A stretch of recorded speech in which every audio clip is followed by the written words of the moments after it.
గొడవలు ఈ తలకైనా పనిపించలేదు మీకు జైల్లో ఉన్నప్పుడు? నేను ఏ రోజు గొడవలు చేయలేదు. ఇవి కేవలం ఆ రోజు ఈ కేసులు నేను ముద్దాయి అయినప్పుడు కూడా పోలీస్ ఆఫీసర్లు ఎవరు కూడా ఒప్పుకోలేదు ఇతను ముద్దాయికి పెట్టకూడదు అని.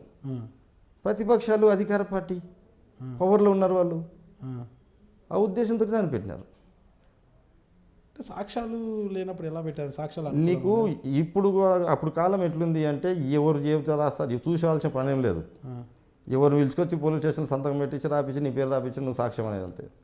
ఆ సాక్షులను బైరెడ్డి రాజశేఖర రెడ్డి గారు 6 నెలలు తన ఇంట్లో హైదరాబాద్లో పెట్టుకొని లాయర్లను పెట్టుకొని పీపీలు పెట్టుకొని ట్రైనింగ్ ఇచ్చి తీసుకొచ్చి సాక్ష్యం చెప్పించాడు నాకు. ఈరోజు సాక్ష్యం చెప్పిన వాళ్ళంతా నా ఇంటినే ఉన్నారు. ఓకే, ఎలా తిప్పుకున్నారు ఆ రోజు మీ జీవితంతో? నేను బయటకు వచ్చినా ఒకటే చెప్పిన, మీరెవరో చెప్పినారు తప్ప మీకేం నాకు వ్యక్తిగతంగా కక్షలు లేవు. మీరు నా గురించి ఇది కావాల్సిన అవసరం లేదు, నేను మీ గురించి ఇది ఆలోచించాల్సిన అవసరం లేదు. మీ జీవితాలు మీరు ప్రశాంతంగా ఉండండి, నా జీవితాన్ని ప్రశాంతంగా అడుగుతా. నేను ఎక్కడ గొడవ పెట్టుకోవాలని కానీ నా మీకు ఏదో మీరు తప్పు సాక్ష్యం చెప్పినారు కాబట్టి మిమ్మల్ని ఏదో హరాజ్ చేయాలని కానీ అటువంటిది లేదు. ఎవరి జీవితాలు వెళ్దాం, ప్రశాంతంగా ఉందాం, ఎక్కడ కూడా గొడవ చేసుకోకుండా. 2004 ఎలక్షన్ అయిపోయి చరిత్రమ గెలిచిన తర్వాత నందికొట్కూరు తాలూకాలో ఇంత రవ్వంతా కూడా గొడవ జరిగలేదు. తాలూకా మొత్తం పీస్ఫుల్గా ఉండేటట్లు చూసాం. ఈ రోజు కూడా 2004లో గౌరవ చరితారెడ్డి గారు నందికొట్కూరు నుంచి గెలిచారు. నేను జైల్లో ఉన్నా కూడా 2004లో నందికొట్కూరు తాలూకా ప్రజలందరూ కూడా 14,000 మెజార్టీతో చరిత్రమని గెలిపించారు. నాకు శిక్ష పడిన కూడా ప్రత్యర్థి బైరెడ్డి రాజశేఖర రెడ్డి గారే శిక్ష పడిన కూడా ప్రజలు, కార్యకర్తలు ఎవరు కూడా భయపడకుండా మేమున్నాం మీ కుటుంబం ఏంటా అని చెప్పేసి. ఈరోజు నేను రాజకీయంలోకి వచ్చి ఈరోజు ఎమ్మెల్యే అయినా అంటే అది మా ఒక్కరిది కాదు.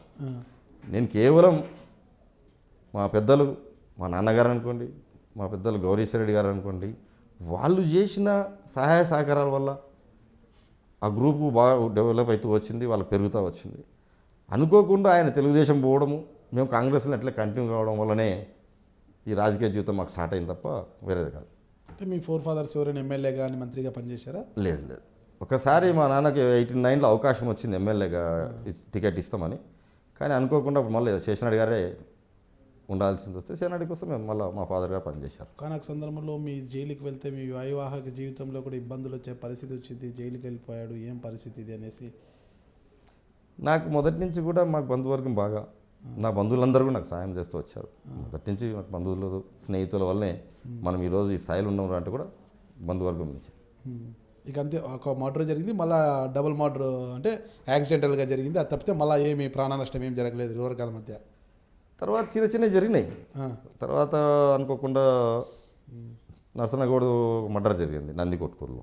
మీ వర్గం అతను నందికొట్కూరులో ఒక మర్డర్ నందికొట్కూరులో జరిగింది. వాస్తవంగా మర్డర్ జరిగింది ఏంటి ఇష్యూ అందరికీ తెలుసు, పోలీసులకు కూడా.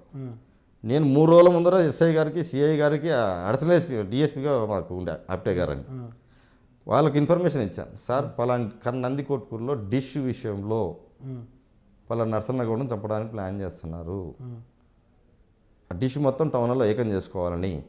అప్పుడు ఈడ కర్నూలులో కూడా ఒక గొడవ జరిగింది డిష్ విషయంలో, కేఈ వాళ్ళు వర్సెస్ టీజీ వెంకటేష్ మధ్యలో లేదనుకుంటా. అది ఆధిపత్యం పోసి ఎవరో వాళ్ళు ఒకటి తీసుకొని మొత్తం టౌన్లో కంట్రోలింగ్ పాయింట్ ఒకటే పెట్టుకున్నారు. అదే ఆలోచన నరసన్నగౌడ్కి వచ్చిందో లీడర్కి వచ్చిందో మనకు తెలియదు. డిష్ దాదాపు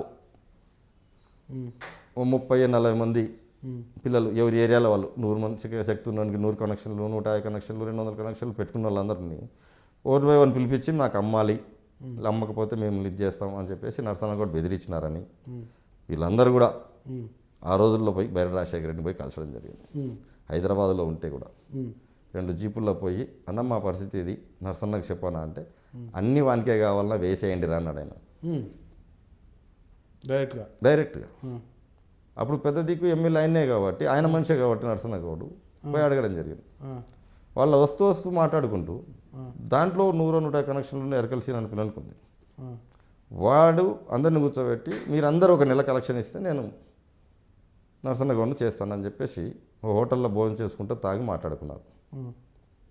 ఆ తర్వాత నందికొట్టుకు వచ్చి ఆయన చంపడం జరిగింది. నాకు ఇన్ఫర్మేషన్ వస్తే నేను పోలీసులకు చెప్పిన, నరసన్నకు కూడా చెప్పిన, వాళ్ళ ధర మంచి ధర చెప్పంపించింది. బాగలేదు పరిస్థితి, ఈ విధంగా ఉంది. 3 రోజులు బయటికి రాలేదు, 4వ రోజు ఏదో ఆఫీస్ పని ఉందని ఆఫీస్కి పోతే వేసేసిన. ఎక్కడో నందికొట్టుకులో చేస్తే నేను నడుచుకుంటా ఫ్రీగా పోయి చంపుతాను. నేను నందికొట్టుకు పోయే పరిస్థితి ఏ రోజు నందికొట్టుకు రావాలన్నా కూడా నాకు ఫుల్ పోలీస్ కంప్లీట్ సెక్యూరిటీ, నేను 10-12 జీపులతో వచ్చేవాడిని. వాయిదకు తప్ప నందికొట్టుకులు ఎప్పుడు వచ్చిననే కాదు.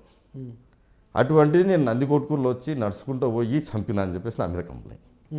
ఎంత ఇకారంగా కంప్లైంట్ రాసినారంటే పోలీసు వాళ్ళు అందరికీ తెలుసు.